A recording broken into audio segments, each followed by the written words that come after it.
Hi hello twinkles welcome back to our YouTube channel. నేను మీ సుప్రియ రెడ్డి. అమ్మ అయితే ఈరోజు నిల్వ పచ్చడి చేస్తుంది. 1 ఇయర్‌కి చేస్తుంది. అది కూడా ఎలా చేస్తుందో చూసేద్దాం వచ్చేయండి. మా అమ్మ ఎప్పుడు చేసినా 1 ఇయర్‌కే చేస్తది. మేము మాత్రం 1 వీక్‌కి సగం బాటిల్ అయిపోగొట్టేసామనమాట. ఇంకేం మళ్ళీ ఎప్పుడు చూసినా ఆ బాటిల్ ముందు కూర్చుంటే అయిపోకుండా ఇంకేమైతది. నేను ఇంకా హైదరాబాద్ వెళ్ళిపోతున్నా. ఇంకా చెల్లి కూడా హాస్టల్‌కి వెళ్ళిపోతుంది కాబట్టి ఆ హాస్టల్ ఫుడ్ చూసి లైఫ్ మీద నమ్మకం పోతుందమ్మా అని చెప్పేసి అనేసరికి మా చెల్లి ఇంకా మా అమ్మ ఇలా పచ్చడి రెడీ చేస్తుందనమాట. ఇంక ఈ డబ్బా తీసుకొని వెళ్తది కదా! ఆ డబ్బా చూసినప్పుడల్లా ఇంక ప్రాణం లేచి కూర్చుంటది మా చెల్లికి. పచ్చడికే కాబట్టి కొంచెం పెద్ద ముక్కలైనా పర్లేదు అన్నీ రెడీగా కట్ చేసుకొని పెట్టుకోవాలి.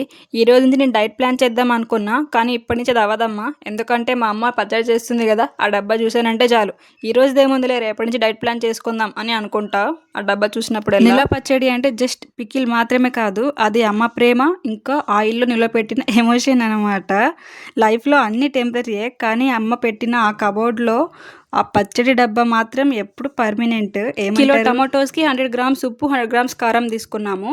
ఇంకా 2 స్పూన్స్ మెంతులు, 2 స్పూన్స్ ఆవాలు తీసుకొని ఇలా రోస్ట్ చేసుకొని పెట్టుకుంది పక్కన. చింతపండు కూడా కిలో టమాటోస్‌కి 100 గ్రామ్స్ చింతపండు తీసుకుంది.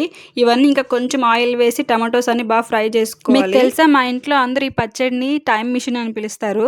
ఎందుకో తెలిసి చెప్పుకోండి. టమాటోస్‌తో పాటు చింతపండు కూడా వేసి 2 బాగా ఒకేసారి ఫ్రై చేసుకోవాలి. టమాటోస్‌లో ఉండే వాటర్ అంతా బాగా ఇంగిపోయేంత వరకు ఫ్రై చేసుకోవాలి. అప్పుడే పచ్చడి అనేది చాలా రోజులు నిల్వ ఉంటుంది. మేము 5 కేజీస్ టమాటోస్ చేస్తున్నాం కాబట్టి మాకు 3 అవర్స్ పట్టింది. ఇంతకు ముందు మెంతులు ఆవాలు ఫ్రై చేసుకొని పెట్టుకున్నాం కదా, అవన్నీ బాగా పొడి కొట్టేసుకోవాలి. ఇందులో ఇంకా సాల్ట్ కారం కూడా వేస్తున్నాను. టమాటోస్ అయితే బాగా ఫ్రై అయిపోయినాయి. మీకు కావాలంటే మిక్సీకి కూడా వేసుకోవచ్చు. నేనైతే ఇంకా స్మాషర్ తీసుకొని స్మాష్ చేస్తున్నా అనమాట.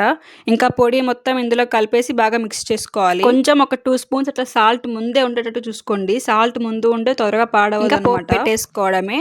ఆయిల్ వేసుకొని ఆవాలు జీలకర్ర కరివేపాకు మాత్రం బాగా ఫ్రై అవ్వాలి. ఇది నిల్వ పచ్చడి కాబట్టి కరివేపాకు బాగా ఫ్రై అయితే చాలు. ఇంకా వెల్లుల్లిపాయలు ఏమి ఎక్కువ ఫ్రై అవ్వాల్సిన అవసరం లేదు. పోపులోకి మనం డైరెక్ట్గా ఇంకా పచ్చడి వేసుకుందాము. పచ్చడిలోకి ఎప్పుడు పోపు వేసుకోవద్దండి.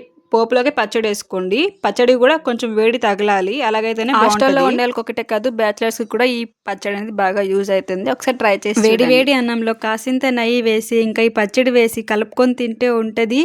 చాలా బాగుంటుంది కదా అసలు. మీలో ఎంతమందికి అలాగ ఇష్టమో కమెంట్ చేసి చెప్పేయండి. మన ఛానల్ని ఫస్ట్ టైం చూసే వాళ్ళైతే ఒక్కసారి ఛానల్ని విజిట్ చేసి చూడండి. చాలా మంచి వీడియోస్ ఉంటాయి. ఫన్నీ వీడియోస్, ఎంటర్టైన్మెంట్, ఇంకా వ్లాగ్స్ చాలా ఉంటాయి.